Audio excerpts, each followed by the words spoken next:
के इख्तिताम की तरफ चल रहे हैं।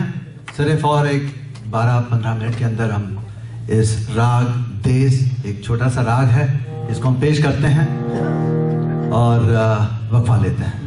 तो नागेश भाई, हाँ जी, एक गाना है ना, गाने गा रही हैं आप? माफ़ी चाहता हूँ। इसमें इसी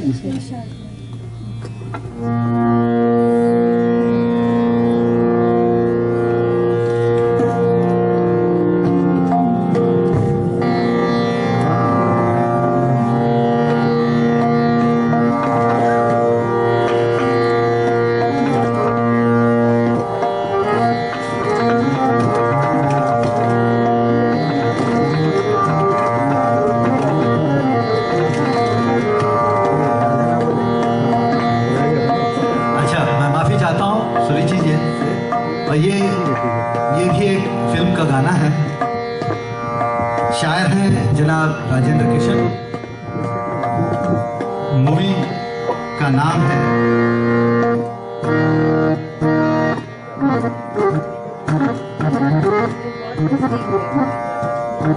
फिल्म है आजाद। मौसीकार हैं C.R. रामचंद्र। गाने के बोल हैं राधा ना बोले रे। लता मंगेशकर ने गाया है। अब आप सुरीज साहिबा की आवाज में राग बागेश्री पे आधारित इस गाने को सुनिएगा, फिल्म आजाद से।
राग देश। राग देश खमास थाट का अर्ध संपूर्ण राग है, यानी कि आरोह में 5 और अवरोह में 7 सुरों का राग है ये। इसमें दोनों निखार लगाए जाते हैं। आरोह में गंधार और धैवत दोनों वर्जित हैं, इन्हें इसका इस्तेमाल नहीं होता है। और अवरोह संपूर्ण है। वादी रखब और संवादी पंचम है। गाने का वक्त रात का दूसरा पहर है। देश एक हर दिल अजीज राग है और इसमें अक्सर हल्की फुल्की मौसमी बंदिशें गाई जाती हैं। इन बंदिशों को गाते वक्त गाने वाले मल्हार या बहार का रंग जमाने के लिए अक्सर धैवत को भी आरोह में ले लेते हैं। जैसे रेमापा, निधा, निसा। ये निधा निसा का जो प्रयोग होता है ये अक्सर मल्हार में आता है। रेमापा, निधा निसा, निधापा मागरे। पकड़ है रेमापा, निधापा मागरे निसा। आरोह सा रेमापा निसा, अवरोह सा निधापा मागरे निसा। राग देश में सुरुचि साहिबा पेश कर रही हैं एक दादरा। दादरे के बोल हैं, बीती जात बरखा ऋतु साजन नहीं आए।